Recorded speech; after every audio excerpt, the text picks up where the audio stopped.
Hello there. In this particular lesson, we will take a look at how we can create a form and take the user input with the help of our HTML code. So for that, first of all, what we need to do is inside our body, we're going to be creating a div tag and we're going to be adding div that will be div, and inside this div, we are going to be creating the form. And before this div, inside the body tag, I will be adding an h3 tag that will say this is a form. So I've added a h2 tag, and in that I'm displaying that this is a form. And after that, inside this, we're going to be adding the form tag over here. So if I do form, and in here, we will be setting the action for this form to slash, and after that, we will be just closing it. So we just need to add this particular format over here, and we just need to set the action to slash for now because we are not using any JavaScript, but we are just setting it to the home page right here. And after that, we're going to be setting the label. So I will set a label that will be for, and we're going to be naming it as f name. That will be taking the input from the user as the first name, and we're going to be adding post name. And after this, in the next line, what we will do is we will add an input field, and this input field will be of type text. After that, we will add a name to this particular input field that will be first name. After this, we're going to be also setting the placeholder.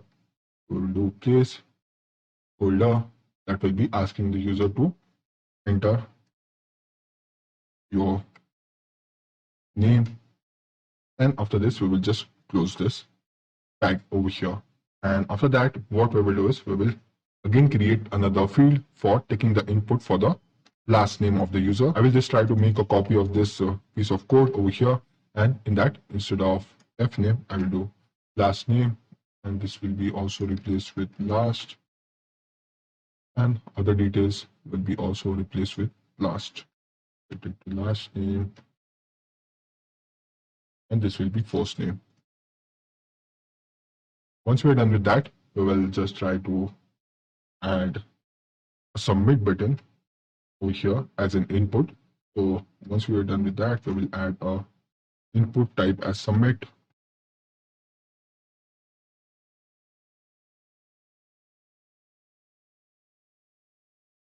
And also we're going to be adding the value as submit.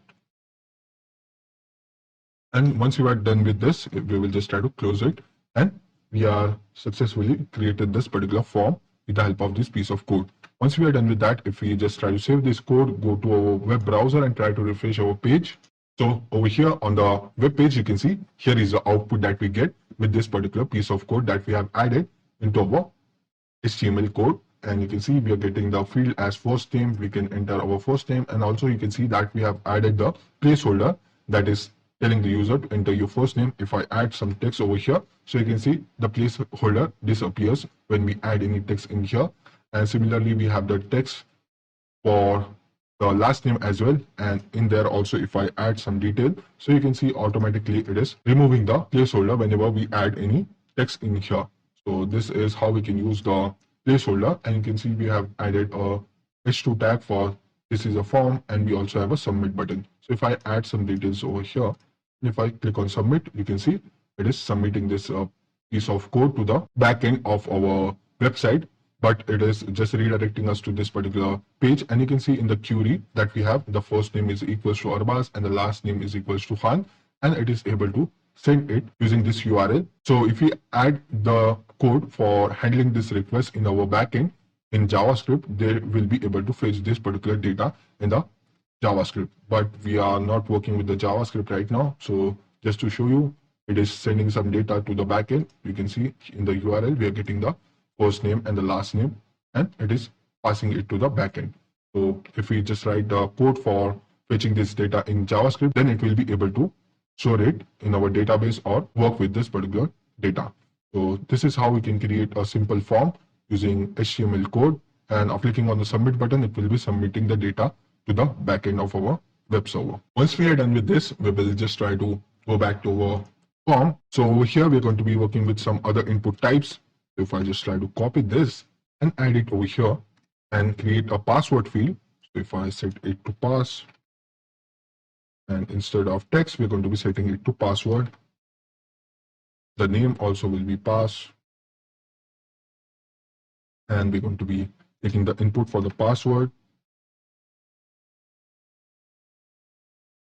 Similarly, we will also replace this placeholder value to password.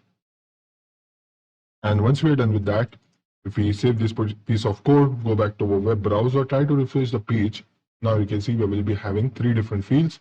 And now you can see if I add my name over here in the first name and the last name, and in the password, if I add some password, it will be hidden. So you can see in the text part, it is displaying the text, but in the password, it is hiding that particular field for us. And if we click on the submit button, you can see it is also passing the password to the backend of our code. So when we submit the button, you can see the password, but in the text field, it is not displaying the password. It is hiding it from the user. So this is how we can add a password field. So I think that was it for this particular lesson on the forms using HTML, and I hope now you have a clear idea of how we can use a form in HTML and create a form using the HTML code. So I think that was it for this particular lesson. So without further ado, let's move to the next lesson of our course.